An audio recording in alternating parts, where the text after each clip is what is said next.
Hello! నమస్తే. మొన్న మేము తలంపులమ్మ టెంపుల్‌కైతే వెళ్ళాము. ఈ టెంపులొచ్చి అనకాపల్లికెళ్ళే రూట్‌లో అయితే ఉంటుంది.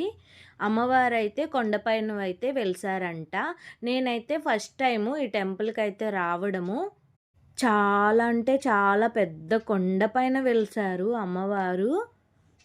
నేనైతే అమ్మవారిని దర్శనం చేసుకోవడానికి మెట్లన్నీ ఎక్కి పైకి కొండపైకి నడిచేసరికి చాలా అంటే చాలా కాళ్ళు నొప్పులైతే వచ్చినియి.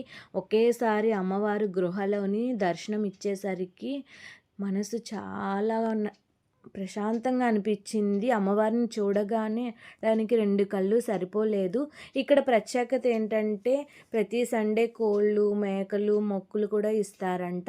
అలానే ఇక్కడ కారు యాక్సిడెంట్స్ అవ్వకుండా నంబర్ ప్లేట్ అనేది రాసి అమ్మవారికి దండం పెట్టుకొని వెళ్తారంట. చూడండి ప్రతి కొండ మీద నంబర్ ప్లేట్లు రాసి తగిలిచ్చారు. Bye friends.